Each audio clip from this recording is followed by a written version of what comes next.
आज 7 महीने पूरे हो गए कांग्रेस की हुकूमत बनके तेलंगाना में, एक भी वादा आज तक पूरा नहीं हुआ, एक भी वादा आज तक पूरा नहीं हुआ। 6 गारंटी तो गायब हो गए, 6 गारंटी तो गायब हो गए। अभी क्या हो रहा है तेलंगाना में, मैं आपको ये बताना चाहता हूं। 6 गारंटी भूल गई कांग्रेस, पर 6 हमारे एमएलए ले गई, 6 हमारी एमएलसी ले गई और एक राज्यसभा एमपी को भी ले गई।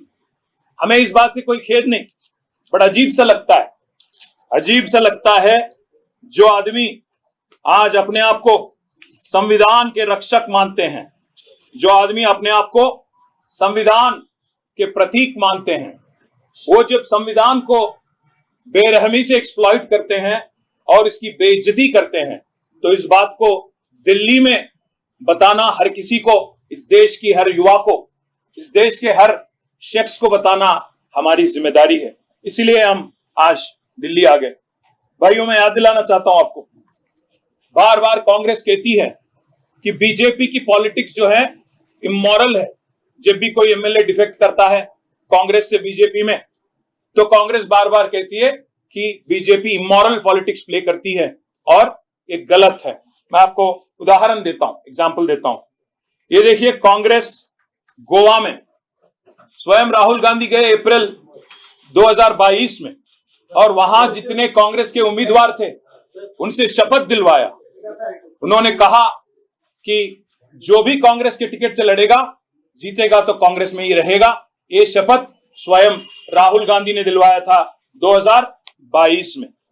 और कर्नाटक में जहां उनकी गवर्नमेंट है, वहां के चीफ मिनिस्टर कहते हैं कि एक एक एमएलए को 50 करोड़ देके बीजेपी खरीदने की कोशिश कर रही है। सिद्धरामैया जी, जो कि कांग्रेस के चीफ मिनिस्टर है कर्नाटक से, वो कहते हैं कि 50 करोड़ देके एक एक एमएलए को खरीदने की कोशिश चल रही है। बाला साहेब तोरट, जो कांग्रेस के चीफ हैं महाराष्ट्र के, वो कहते हैं कि साम दान वेद दंड, ये चारों चीज की प्रयोग हो रहा है महाराष्ट्र में, जहां कांग्रेस एमएलए को लेने की कोशिश कर रही है बीजेपी और शिवसेना, एकनाथ शिंदे वाली पार्टी। ये बाला साहब तोरट का कहना है। और हरियाणा में अजीब सी बात है, हरियाणा में जहां आप देखेंगे उनके एक एमएलए कांग्रेस की किरण चौधरी, जो कांग्रेस के टिकट से जीती और बीजेपी में शामिल हो गई, उनकी डिस्क्वालिफिकेशन के लिए आज भी कांग्रेस पार्टी लड़ रही है और उसको लेके कोशिश भी कर रही है। और सबसे अहम बात मैं आपसे कहना चाहता हूं, आज कांग्रेस पार्टी स्वयं मणिपुर में जब उनके एमएलए मणिपुर में डिफेक्ट कर गए, एक आदमी थे एमएलए श्याम कुमार, जिन्होंने जीते तो वो कांग्रेस में थे, बदल गए बीजेपी में, और उसको लेके कांग्रेस ने काफी लड़ाई की और अल्टीमेटली स्पीकर ने यह तय किया कि जो भी अगर डिफेक्शन होता है, ये बहुत इंपॉर्टेंट लैंडमार्क जजमेंट है। 2020 में सुप्रीम कोर्ट की 3 जज bench, justice Nariman, justice Aniruddha Bose और जस्टिस राम सुब्रमण्यम की 3 जज वाली बेंच ने एक फैसला लिया था मणिपुर वाली केस में, जहां के पीसीसी अध्यक्ष, प्रदेश कांग्रेस कमेटी के अध्यक्ष केसम मेघचंद्र सिंह ने पिटीशन फाइल की थी सुप्रीम कोर्ट में श्याम कुमार जी के खिलाफ, और सुप्रीम कोर्ट ने यह जजमेंट दिया कि स्पीकर को 3 महीने के अंदर तय करना चाहिए डिस्क्वालिफिकेशन पिटीशन में। यह जजमेंट आया 2020 में। उसको लेके जजमेंट की कॉपी भी मैं आपको दे सकता हूं। उसको लेके आज श्याम कुमार जी को डिस्क्वालिफाई किया गया और उनको पद से हटाया गया। और हाल ही में जो एक किस्सा हुआ हिमाचल प्रदेश में, जब अभिषेक मनु सिंघवी जी कांग्रेस के राज्यसभा के उम्मीदवार थे, तो वहां के 6 लेजिस्लेटर कांग्रेस के बीजेपी को वोट दे दिए और राज्यसभा वाली इलेक्शन में उसके खिलाफ भी आज कांग्रेस हिमाचल में आज लड़ रही है।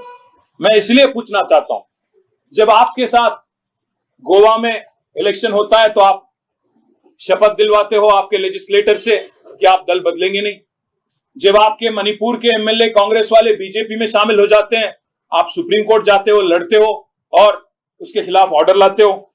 जब कर्नाटक में आपके चीफ मिनिस्टर स्वयं कहते हैं कि 50 करोड़ की खरीदारी हो रही है आज एमएलएस की, कांग्रेस वाली एमएलए की बीजेपी के जरिए, तो उस बारे में भी आज राहुल गांधी उसको सपोर्ट करते हैं। और हिमाचल में भी हम जो देखते हैं उसके बारे में भी आज लड़ाई चल रही है।